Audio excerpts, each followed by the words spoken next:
Welcome, everybody, to another episode of Need Some Introduction. In today's episode, we will be discussing the first episode of the second season of The White Lotus on HBO and HBO Max called Ciao. Ciao, Sona. Buongiorno.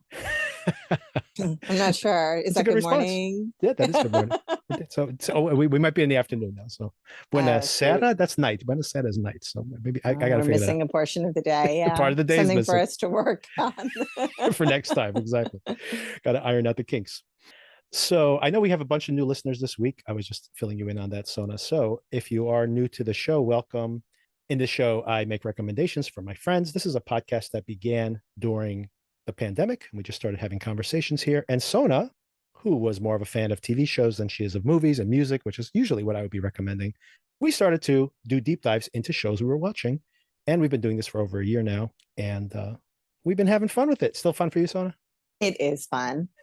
Great. And I know many of you are tuning in for The Peripheral. This is a very, very different show, but I hope you enjoyed it anyway. And I definitely think you should sample it. And since this is the beginning of the season, perfect time to give it a shot. If you missed season one, you should catch up on that. But this is an anthology. These are all new characters, all new situations. So almost all new characters. I put a caveat there. Feel free to jump in now, and you could always watch season two as a separate, or I should say season one as a completely separate story.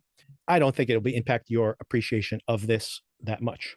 And of course, make sure you subscribe so you know when our episodes become available. Later in the week, as I mentioned, we will have our next recap of The Peripheral. Forgot the name of the show there for a second. And we just wrapped up last week two shows that wrapped up simultaneously: our House of the Dragon recap, which a show that I very much liked, and The Patient, which I was covering here with Sona in these episodes, which we had many mixed feelings about. There were some very good episodes, but overall, I think we didn't love that show. But if you are watching it or just want to get our general opinion of it, check out our recap of those opening episodes as well as the finale. If you have any feedback, we'd love to hear from you. Email us at needsomeintroduction@gmail.com. If you'd like to support the show, listen to some of our old episodes. We covered Succession. We covered Severance. Do you have a favorite, Sona, of any of these series that you covered? Oh, gosh. I almost feel like Mayor of Easttown because Yeah, it's what we kicked everything off with. that's right. That's right. The original sin. And Mayor of Easttown, of course, another HBO show that turned into a huge hit last year, as did White Lotus. Speaking of which, they just recently won the Emmy Award for Best. I said it was comedy, so I got that wrong. It was the Best Limited or Anthology Show, which apparently, Okay, well, that makes which sense. makes sense. Interestingly, I don't know if you knew this, Sona, the entire category of Best Supporting Actress was all actresses from the White Lotus. Did you know that? I did not know that. That's interesting. So, of course, one of them won, and it was Jennifer Coolidge, who's back in this episode, one of the few returning cast members. Yeah, and for some reason, I just don't. I like her well enough, but I don't understand the obsession with her. But Yes, she's and an again, acquired nothing taste. against her. I have no problems with her, but people seem over the top in love with her, and I just don't quite get it. I think I mentioned this to you previously as well, but it's funny that Mike White, who's the writer of this show, started this whole project writing it for Jennifer Coolidge. So the whole show sprang up around her Mm-hmm. character, believe it or not. And then maybe she will be a through line for all these episodes. So hopefully she does Interesting. grow on you. I mean, I don't know. I've been watching her for decades, possibly, and she hasn't yet, but maybe. I do also want to call out, first of all, Mike White won for Best Writing and Best Directing in a limited series. I think he did a great job last year with writing and directing those episodes. I mean, the show has its is uneven, but I think just from the standpoint of writing solid scripts and directing, I think he did. Those were deserved awards, especially against like whatever the competition was, American Horror Story or some garbage like that. Oh, and the last one I wanted to mention here, of course, was Best Supporting Actor, which was also, I think, 3 of the 5 slots were filled by people on the show, all supporting, which makes sense, by the way, because who would be the lead in this show, considering they all have, Mm-hmm, mm-hmm. it's truly a ensemble cast. But the winner for Best Supporting Actor was Murray Bartlett, who played the guy who ran the resort, who, I mean, honestly, I don't think that first season of the show would have worked for me at all if he hadn't been so exceptional in that role. He was just so incredible. And a recommendation before we get into all this, but I have a question for you also, Sona. But the recommendation, I think I've recommended this to you also, but it's apropos very much of this conversation. Mike White, I think the very first thing he ever wrote for HBO was a show called Enlightened with Laura Dern, and Mm-hmm. which from maybe 5 or 6 years ago. But that's how he started that relationship. And I think it was on for 2 or 3 years. It was never that successful, but they did keep it around because it was one of those things that got Emmy nominations. But I love that show even more so than I'd say the White Lotus. It's about this woman who's doing the right thing. She's trying to be like a social justice warrior at her tech company that she works at. It's kind of prescient of all these kind of scandals that have happened at tech companies since that period of time. It wasn't really something that was in the news at that period of time. Seems more relevant now than ever. But she's doing that from a perspective of being like a really selfish, terrible person. But she's still lovable in her terribleness anyway. So, I mean, I really, really recommend it. And that another example of a show that honestly, if Laura Dern did not nail that performance so incredibly, all that complexity that she's giving to the role that's not necessarily on the page, it wouldn't work, but it works incredibly. She's just such a great performer in that. Kim loves that show, by the way. So, my wife. Last question I have for you, Sona, is you probably saw the trailer last night for that Nexium, The Vow, Chapter 2. Did you watch that first season of that documentary? I did not, but there was so much chatter about it. It's such a crazy story. I've not seen any of the documentaries, but I heard the podcast series. Once again, everything's based on a podcast nowadays, or vice versa.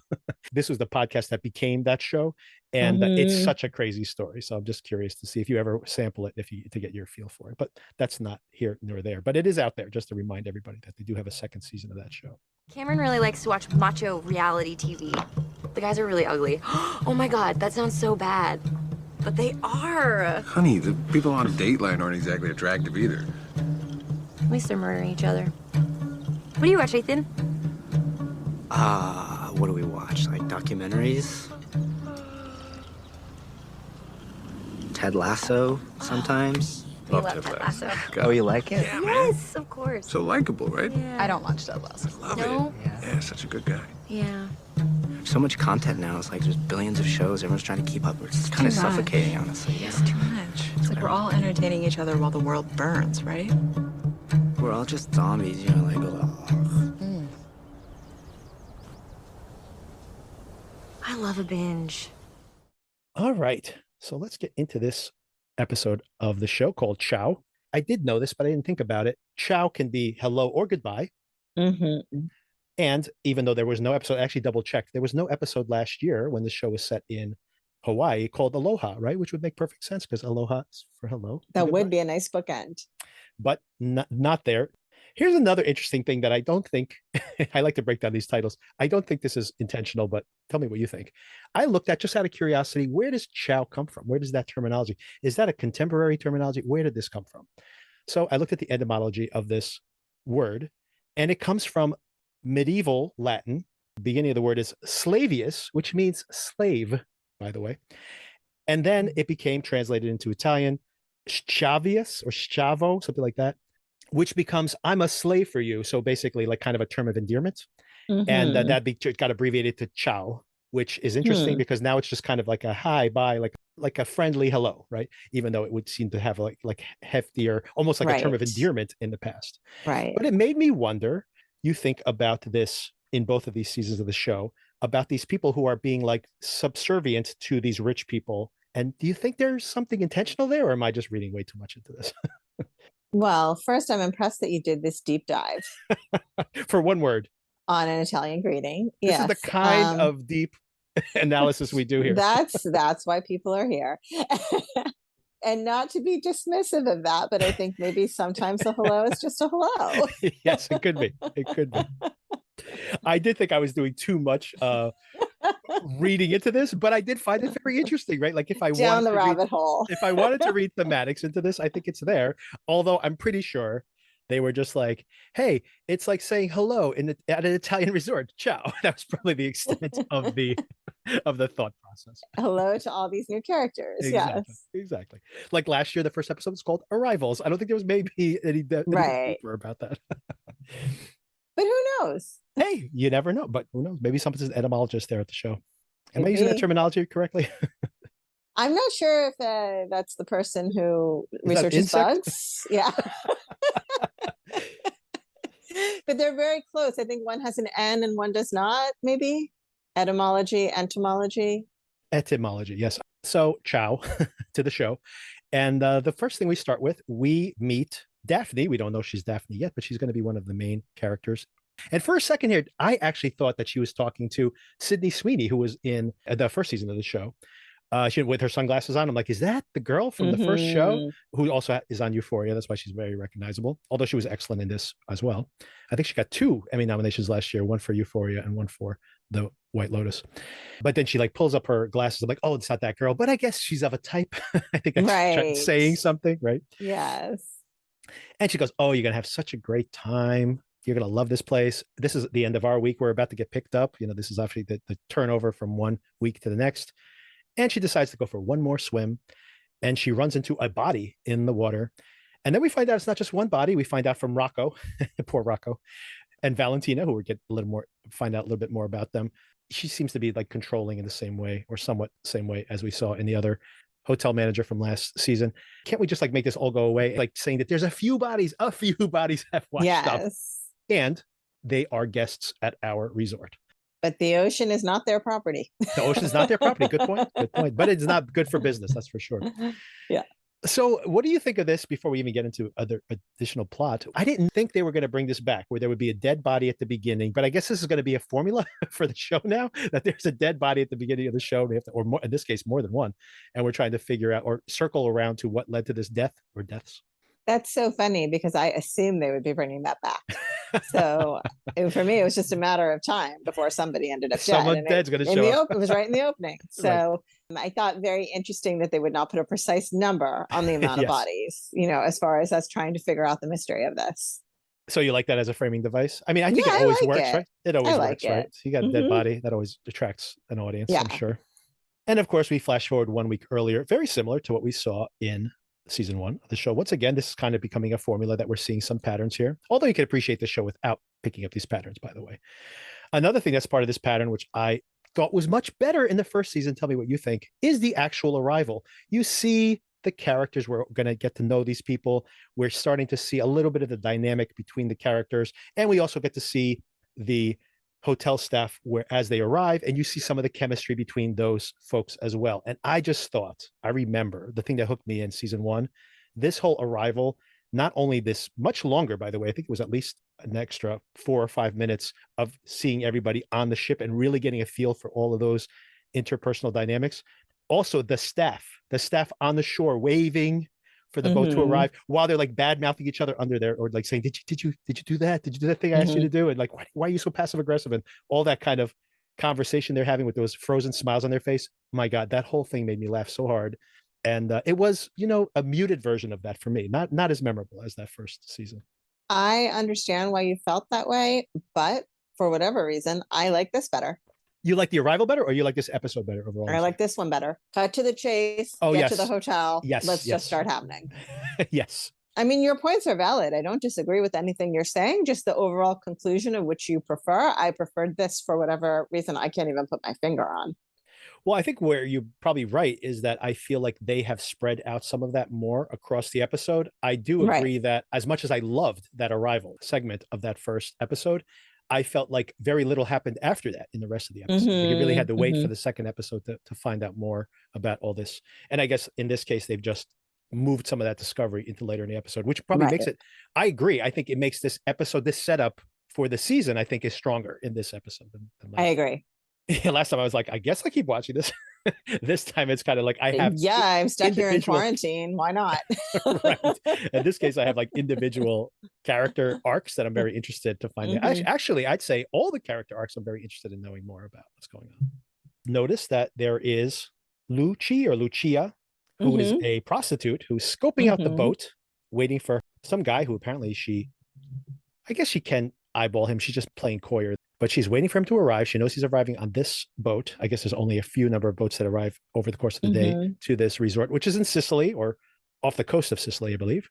And is a real location, a beautiful location, by the way. And she's there with her friend, not a prostitute. She's a musician or would-be musician.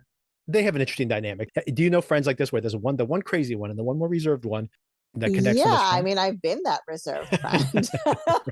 I've lived that. I was never friends with a prostitute that I know. That's what I was about to say. You might want to add that. Not that, I mean, but you know, okay, never mind. Let's not go down that road. So I think, a very true dynamic that exists between young women. Yes. Kind of that balance of like one being the devil on the shoulder and one being the angel on the shoulder.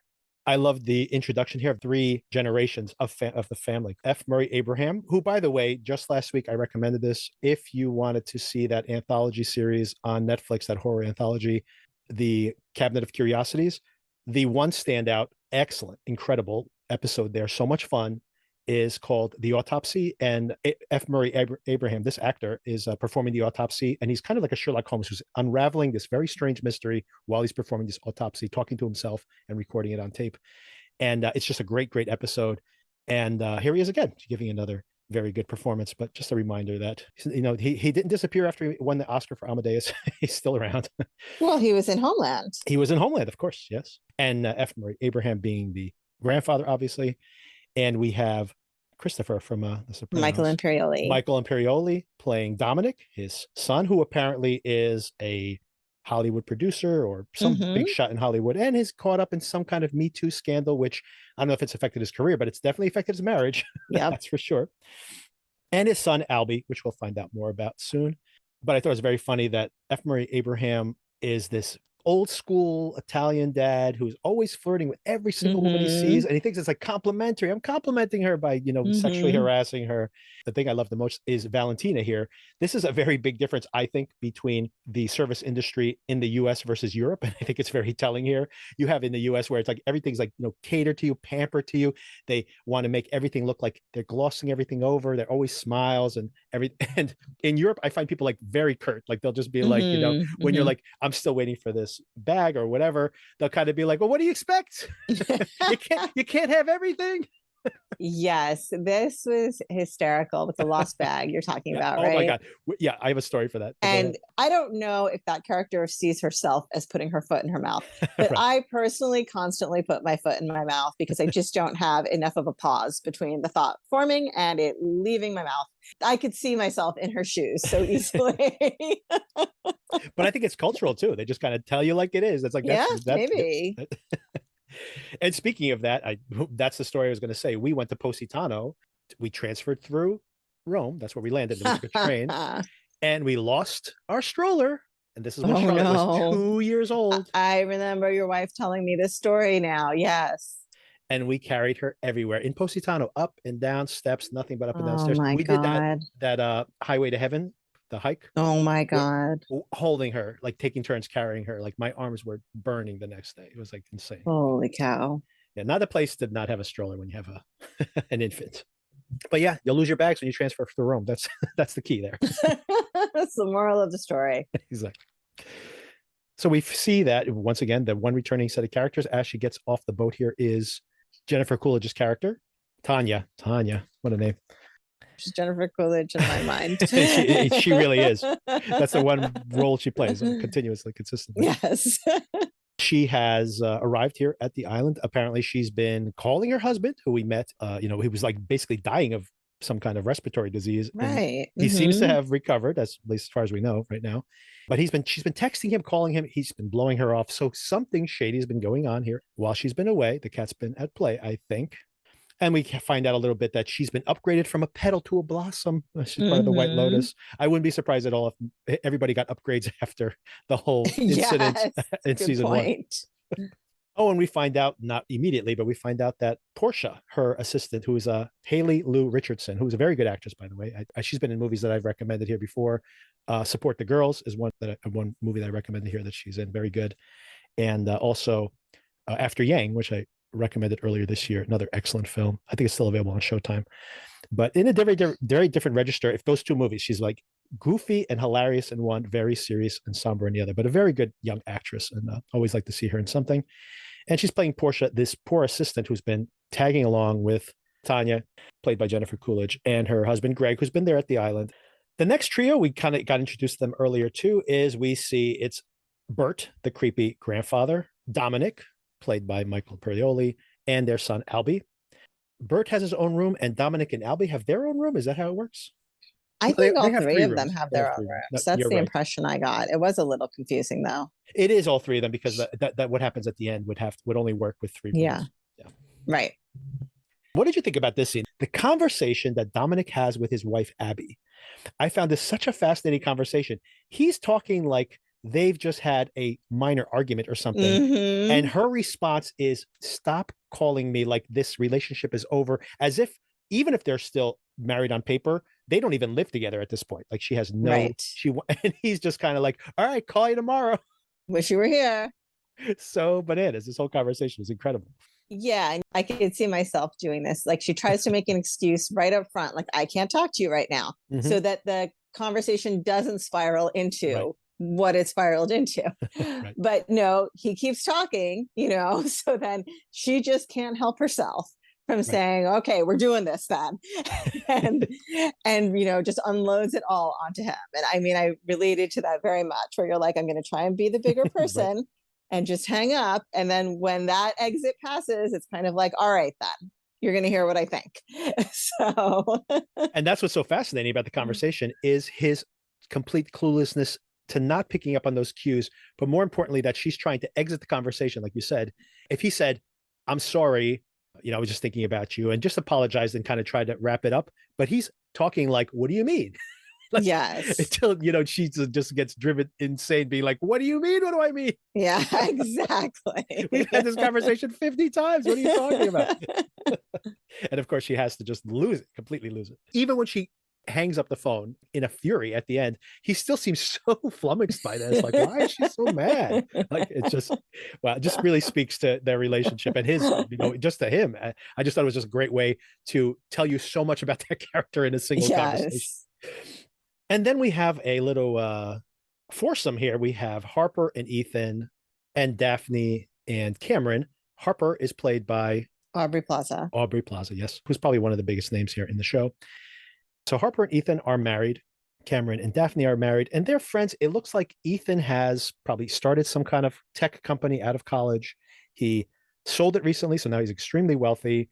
And Cameron, he seems to have been one of his roommates in college, kind of the fun guy who kind of ends up having these relationships that stick around after college. And these are still relatively young people.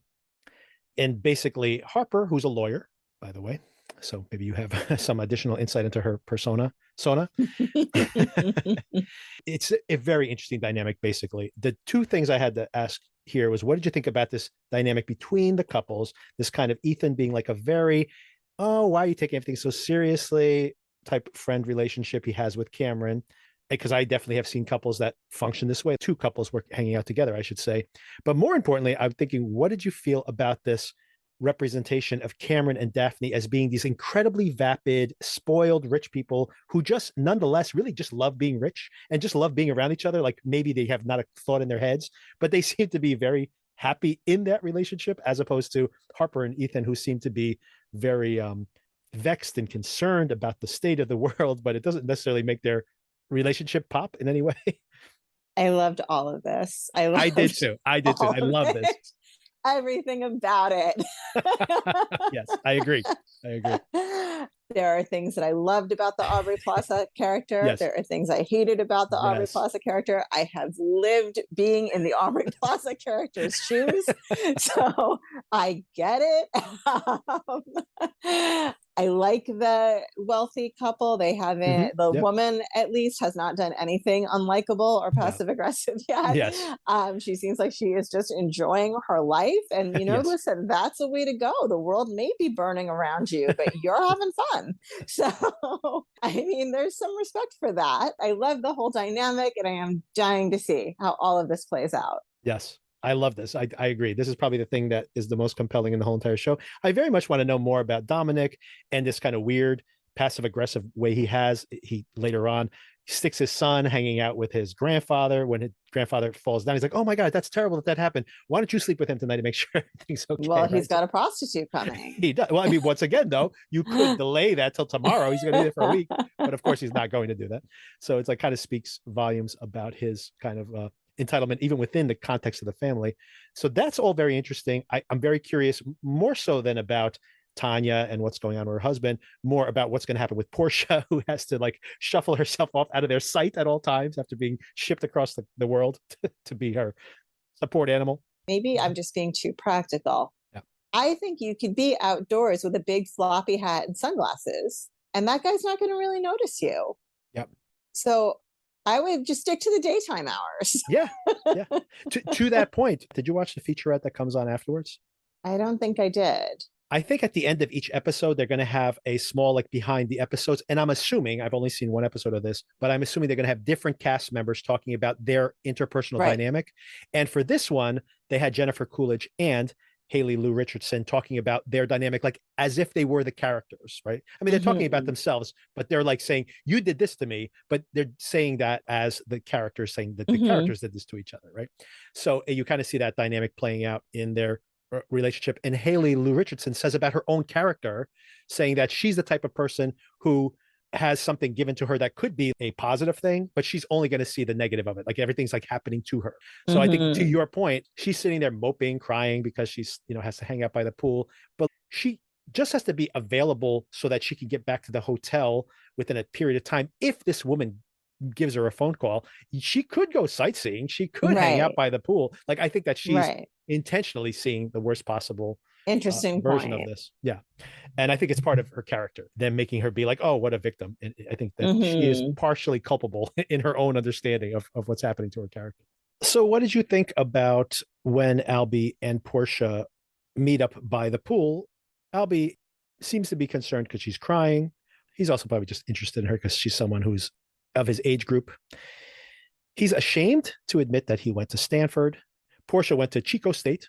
I mean, is he ashamed, or is he doing like the cute thing of like how people that went to Harvard say they went to school near Boston? Maybe. But he seems to have his own like embarrassment about it. And then she says, why are you embarrassed about that? But then she does seem to kind of judge him for it. But then again, she seems to be stalking him on Instagram or something later on. Question I have for you, even though that's later in the episode, how did she find him online? I had that question as well, but then I figured that Gen Z knows how to do this stuff. Also, her dad, he says that my dad's like big in Hollywood or something. So maybe she figured out who the family was. And then of course he knows his first name. She knows his dad's name potentially. Maybe, maybe she searched Instagram posts that were tagged at the hotel location. Oh my goodness. Good job. That is possible. And then she just has to narrow it down. Right. We do get to see Tanya and Greg together here. And it's interesting early on that she's really annoyed that she has brought Portia with her because he wanted this to be like a romantic getaway. And instead, he seems to be like really abrupt with her. And then they have this terrible sex scene. First of all, she tries to seduce him by putting his foot on her boob. And then he does the very romantic thing of going like, hey, I have to like, change my clothes and take a shower. I have swamp crotch. And she's like, oh, he's always thinking about me. And then the creepiest part of this whole thing is, I have to go circle back to this. We see that as they're having sex, that she has this vision of his face being one of these decapitated head statues that are all over Sicily, which we have to go back to because that's such a big part of this, which of course ruins the mood. And he goes, what happened? She goes, I was disassociating. She's disassociating during sex. Hysterical though, the way he went sliding off of her. Yes, like very funny bit of physical comedy there. Yes. Just slid right off the bed. Let's go back to that story because it's probably going to be important later on in the show. But apparently, I looked this up. Another thing I did as part of the incredible analysis you get on this program. I did look up this story, which first of all, this is incredibly racist artwork, which they've dampened in this show. But there are these very cartoonishly African featured pots that people grow their plants in Sicily. And apparently it's based on the story of this Moor who had a local, like kind of a Romeo and Juliet type story, had a local girlfriend. She found out that he was married and had lied to her about it. And then she chopped off his head and put it in her house and grew some basil in it. And the basil grew like crazy. It was very successful. So it became a tradition to have these pots that are shaped like this Moorish guy's head. Nice. Now, I don't think this is historically accurate. I think this is more of a myth, but that's the underlying story. So I did find it interesting because you can read about like what does seeing these heads, which we see multiple times here. First of all, Tanya has this like vision of one of these pots when she's having sex with her husband, and then it's the very last thing we see at the end of the episode, right? Is we see one of the characters kind of like staring intently at this pot and disturbed by it. The music is very disturbing. So I wonder if these people are going to end up decapitated, the bodies they find, but or if it has anything to do with this story at all. But that's interesting that they introduced that so early in the episode. Did it make you think of anything in particular? No, I mean, obviously, I do think they are planting the seeds for something further. I was much more interested in the macaron plot line that followed. Oh, yes, yes. This is hilarious. How many yes. are there? What Oh my happened to God, I them? completely Who ate forgot them? about this. Oh my God, completely forgot about Macaroon Gate. And it's such a great joke here in the there's all these little passive aggressive behaviors in these couples, which I guess is one of the pleasures in watching this show both seasons. But once again, to your point, Sona, I think so well defined in this particular episode alone. He says, if you want to lose weight, which first of all, body shaming her right after having sex with her, and then saying, you shouldn't have eaten all 5 of those macaroons. And she goes, well, I only ate 3 of them. Well, first she denied doing it. Yes, true. But also, I don't know for a fact, if not looked up the calorie count of a macaron, but they are very light and airy. I'm just not sure how much damage you could be doing calorie wise by eating 3 of those. Yeah, eating the bowl of pasta, like to his point later on in the show, eating the entire bowl of pasta was probably significantly more rich. Yeah, like I mean, it's like egg white and almond flour. I just don't think you're doing that much damage. But I mean, it's neither here nor there to the point they're trying to make, but just practically speaking. And she does indeed find those 2 macaroons later, and he's kind of like, so what? But he's on a phone call. I think because he's being sneaky. Yeah, yes, he doesn't exactly. have time now to discuss the macaron gate. Exactly. We got to figure out what's going on with that conversation. All right. So the next thing, speaking of being passive aggressive, we see that foursome again: Aubrey Plaza, Theo James, and their spouses hanging out together. And there seems to be a lot of bristling about. We talked about it earlier. That great dynamic is you just see that she's right, but she's also kind of like, come on, can't you just do a better job of making this? By the way, I've been this person, like to your point, I've been this person where like everyone's supposedly just having a great time. And I'm just like annoyed by some of the people who are the dynamic of the group, let's say. And then I put it on myself being like, why am I being such an asshole right now? Right. And I think maybe that is Cameron's secret power. Maybe he makes everybody feel like they're the asshole in the group. And to that point, he basically says, "Oh, I want to go for a swim. I didn't bring my swim trunks." She's like, "Oh, it's okay. He has extra swim trunks. We can go back to the suite and pick them up. I need to get some suntan lotion anyway." And very importantly, is that Cameron decides to change out of his clothes. He knows full well that she can see him in the reflection in the bathroom while she's trying to get the suntan lotion. He changes positions in the room. He walks into frame basically so that she can see him disrobing behind her. This whole thing is just to create more tension with her, more tension between her and her husband. This is all like pretty shitty behavior. What did you think about this whole thing? Maybe this is just like, I am seeing things where there aren't. I think this is part of a long game to get her into bed. Oh, yeah. I think that's part of it. I think even if he doesn't get her to bed, I think it's just to try to seduce her, right? To just make her, once again, just to drive a wedge between the two of them, just to make her, like anything he could possibly do to get. No, I think this is fun for him. This is entertainment for him. Exactly. And that's why I was saying that I think maybe that's his secret power is making everybody feel like they're the jerks when he's the one who's manipulating everybody else. I found myself wondering, am I again sympathizing with a person I'm not supposed to be sympathizing with? She clearly is quite tightly wound. Okay. Yeah. Even in the best of circumstances, right? She needs an Ambien to go to sleep. Yes. I mean, you don't use an Ambien to sleep. She's so surprised that they don't take pills. Right. You can actually fall asleep on your own. Try being a working parent. Your body collapses the second. Exactly. Second you can sit down. Yeah. So, I mean, she's legitimately an uptight person, not just because of the Ambien, because, a lot of people do have trouble sleeping. The combination of circumstances, she is in a vacuum uptight. But at the same time, it is kind of crazy that the one lady can't remember whether she voted or not, that they don't watch the news, that, right. all of that, that's valid. I think that goes back to what I think works better. I think you're right in this show, especially if it maintains this tone throughout, is that I did feel like there was some degree of just cynicism in the first show, maybe not even intentionally, but it was there. And what I like here is that from the very start, everybody has their point of view, right? Like the couple that is happy in their empty-headedness, has their point of view. Aubrey Plaza's character, I agree with her more than I agree with them, but at the same time, I'm like, you are here for a week, like try to make the best of it, right? So I feel like everybody kind of is in the wrong and in the right at the same time. The reaction, right, of seeing how the rooms connect. Oh, we're not going to need that. I mean, exactly, come on. instantly, You went immediately. on vacation with your friends. Exactly.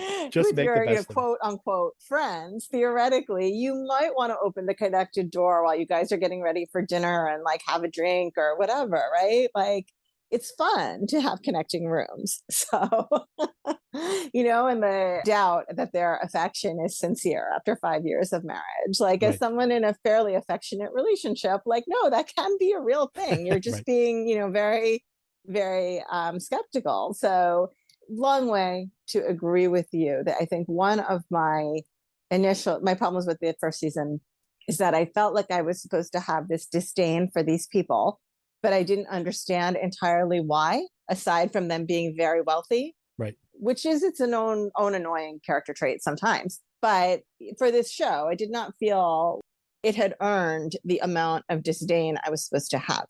Here, I think they are painting a much more complex portrait of who these people are instead of like a one-dimensional thing, which is, I felt, one of my main criticisms of last year.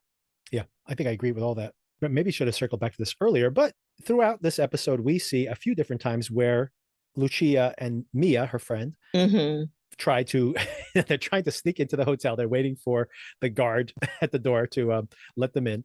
They snuck in one time. They got shuffled away by Valentina, and basically she posted people at the door, but then they get an opportunity to sneak back in. So we find out some things about Lucia. So she started by, someone had instant messaged her on Instagram or something to giving her $50 to take pictures of her feet. And this was like a gateway for her to become a full-time prostitute, because she's like, hey, might as well make some money. And she's trying to get Mia to do the same thing. She goes, hey, I'll do all the work. We'll just pretend we're having a threesome. I could charge more money. She's just trying to kind of say, come on, it's not so bad. Take advantage of your youth. What did you think about the dynamic between these two? I know you said you've known people like this before. I honestly don't think Lucia is a malicious person. I think that she is very much like a free spirit, and maybe her boundaries are much different than Mia's. I don't think she's trying to like what Cameron is doing to potentially seduce Harper in kind of a more malicious way. This seems to be just, come on, live a little. Is that what it feels like for you? When I look back at my life, one thing I regret is not appreciating my youth. Yes. Right. Mm-hmm. Yes. And the currency of Yes. youth. Mm-hmm. Yep. I mean, it just gets you so far, that Yes. glow of being young. Mm-hmm. And I didn't understand that at the time. And I think Lucia is somebody that gets it. Yes. Right. And so I think she's smart. Yep. I think at that age, maybe I would have sold pictures of my feet for $50. That's easy money. That's easy money. And there's exactly. no question. To me, that's not morally right. ambiguous. Even like, they're just pictures of my feet. Anybody can see them in public anytime they want in the summer. So I think she's a smart girl. And I think, like, listen, I'm coming at it from the perspective of like, I think sex work should be legalized. I think like, if you want to do that for money, that's your right. And that's a political viewpoint that I understand not everybody has. Right. But so for me, I just feel like, she sees this as part of like her currency at this stage of her life. And I don't think there's anything wrong with that. I don't know how it is around these resort areas in Italy from a realistic standpoint, but from being in Brazil, for example, it seemed like a significant amount of the women in the area who even had like regular jobs were kind of like, I'll date a tourist for a week while they're here. You know what I mean? So it seems to be more culturally commonplace. Maybe not everywhere in Italy. I shouldn't say that, but maybe because this is like a resort area, maybe there is kind of a more, right? Like, for example, if you're just going to hook up with some guy that you're, having fun with, some rich guy at a resort anyway, like, why not cash in? Right? That's how I feel, to be honest. I mean, I had no judgment from me.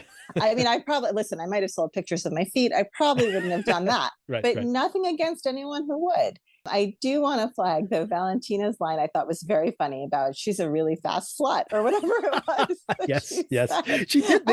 It was like a magic trick. It was literally like they disappeared when they went around the corner. So she knows where all the bathrooms are, apparently, and snuck one into one.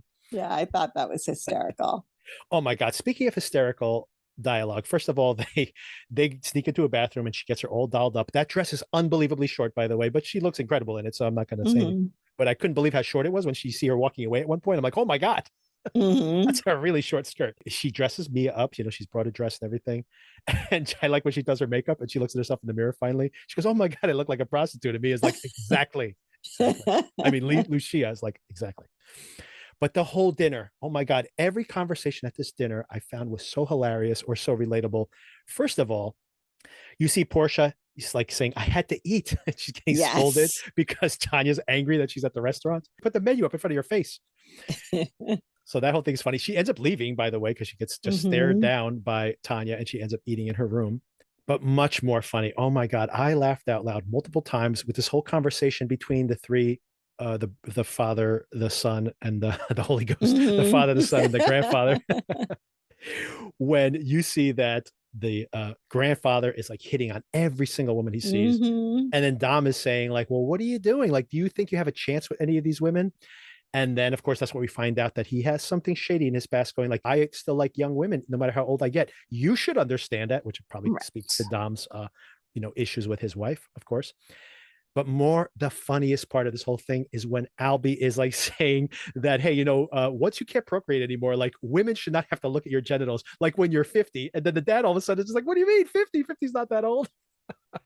But the best part, and he goes, no one should have to look at your genitals after a certain age. And the grandfather says, God, it just seems like the body would naturally stop getting horny once you're past the age of procreation, Like at 50, you would just stop. 50? 50's not that old. It just seems undignified. I'm still virile, by the way. I could still impregnate a woman. Oh. No girl should have to be exposed to an old guy's junk. It's not like it was ever so beautiful to look at anyway. I mean, it's a penis. It's not a sunset. it's not a sunset.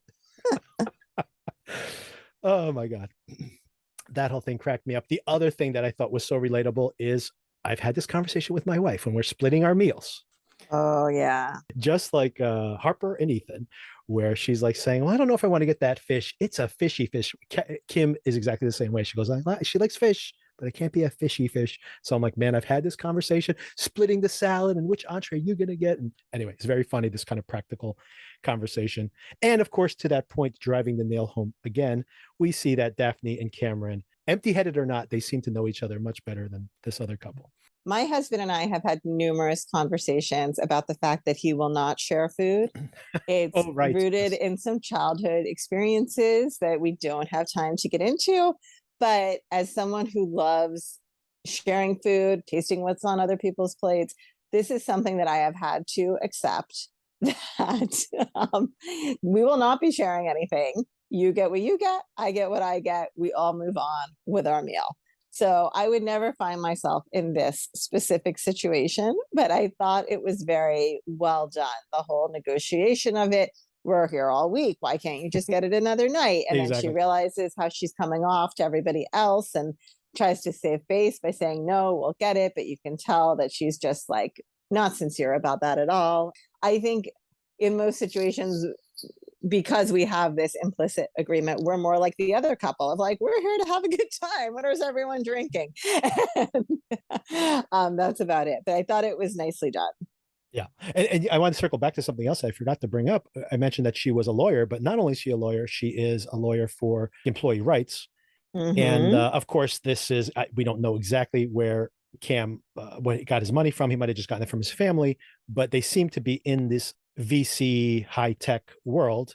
And, of course, there's a lot of labor issues in that world right now. So he kind of seems kind of dismissive, going like, yeah, don't you think that's kind of overstated? Oh, yeah, but it is real sometimes. But, which once again is kind of people politically, even liberal people, by the way, I do have this similar conversation with sometimes. I mean, this endeared me to the Aubrey Plaza character because she does plaintiff's work. I do plaintiff's work. She does stuff that people roll their eyes at and think is like just a money grab. And I do stuff like that too. So I get it. And I have been exactly in her shoes in that conversation of like, let's not go down this road because it's going to end in raised voices and hurt feelings.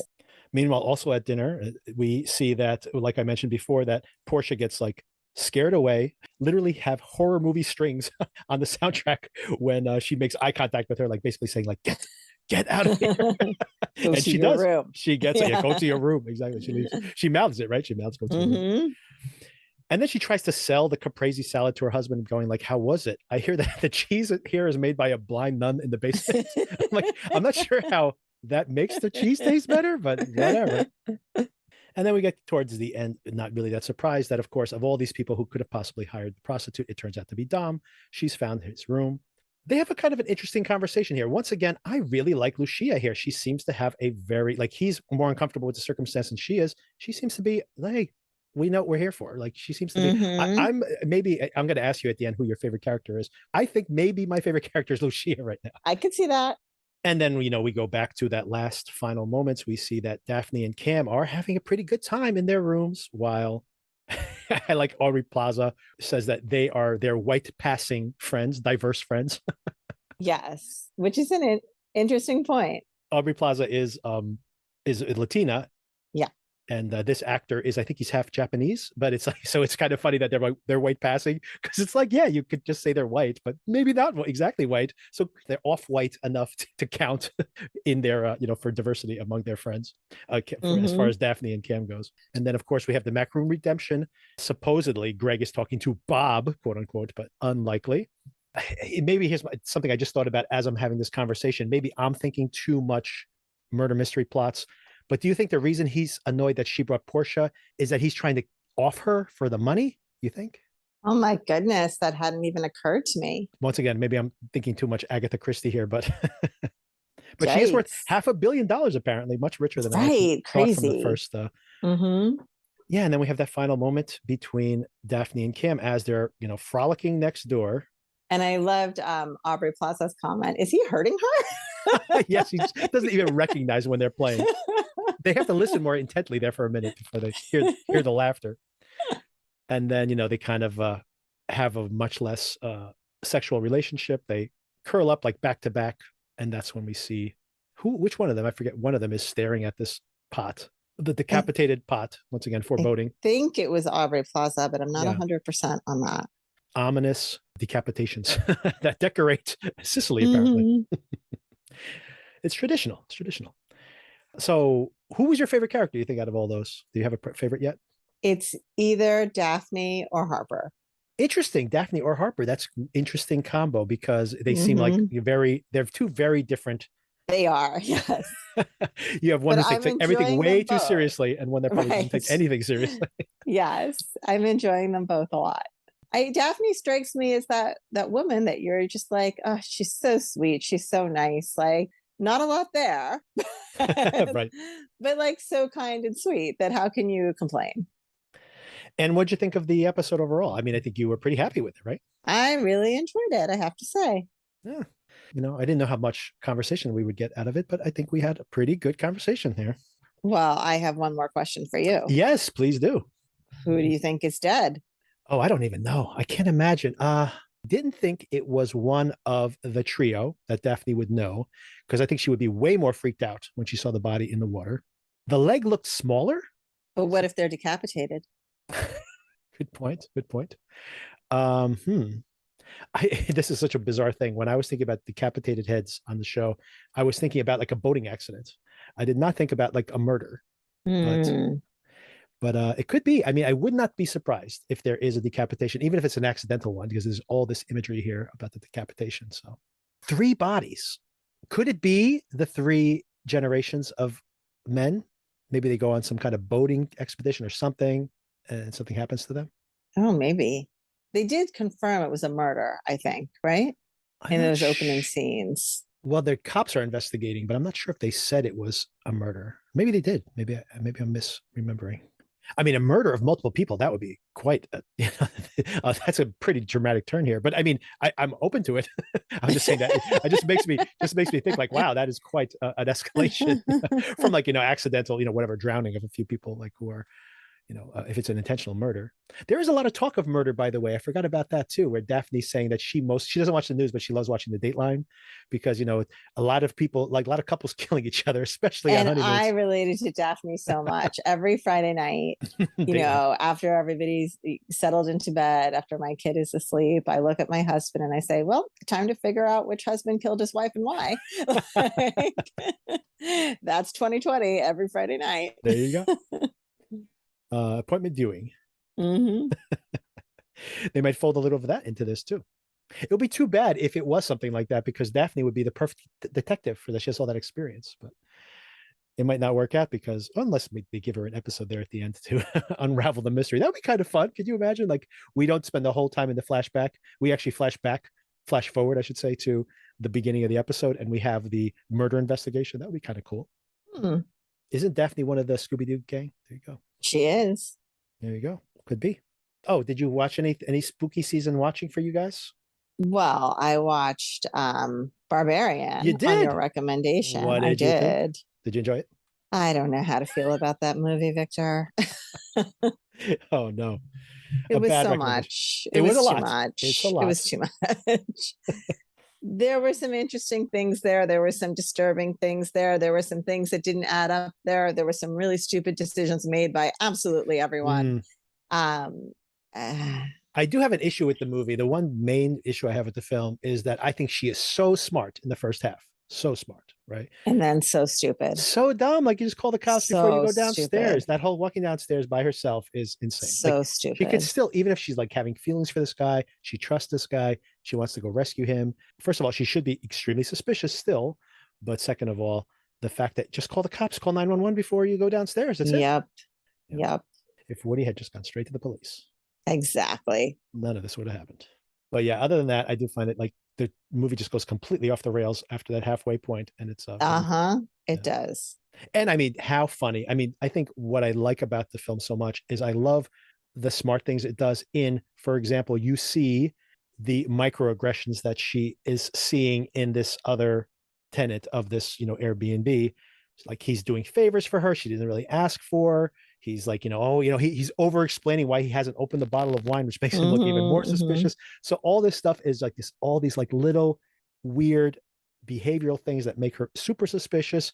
And then I love the counterpoint of that with Justin Long's character when he's like, oh my God, look at all this extra square footage. Like, he's seeing everything from a completely different perspective. It's hilarious.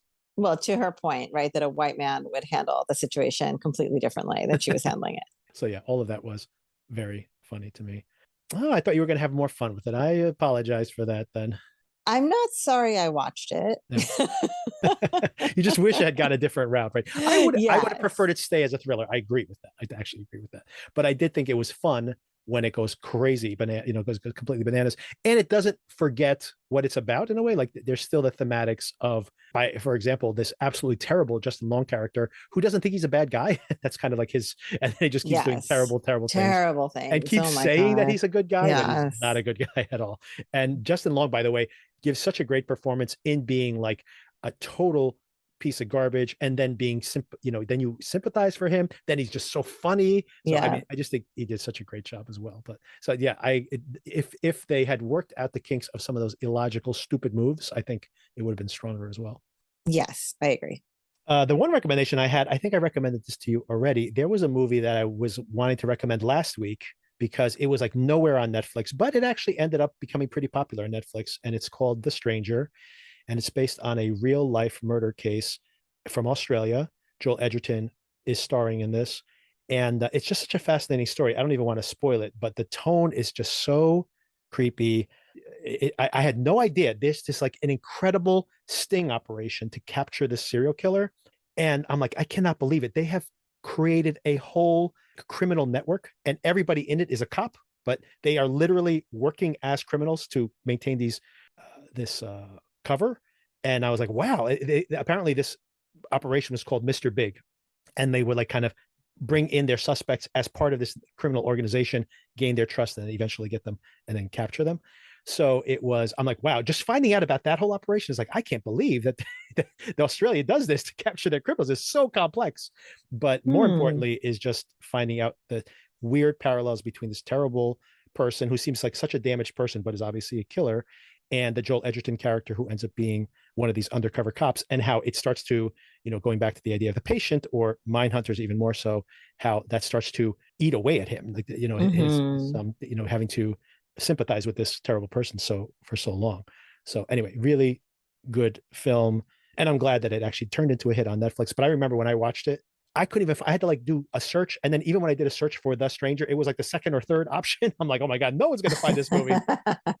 And then I didn't recommend it last week, but by the time I was browsing Netflix, it was like number 2 on their top 10 movies. So I'm like, okay, good. Word of mouth has gotten out. But if you haven't caught it yet and you're in mood for something more substantial, I definitely recommend that movie. But it is a downer, but it is, well, not really a downer in the end, but it is, it's tonally, it's a dark movie, but not a downer overall. Anyway, I'm looking forward to next week. Can't wait to see where these crazy characters go. Me too. Thank you for the conversation. Thank you. All right. I'll talk to you soon. Later. Bye.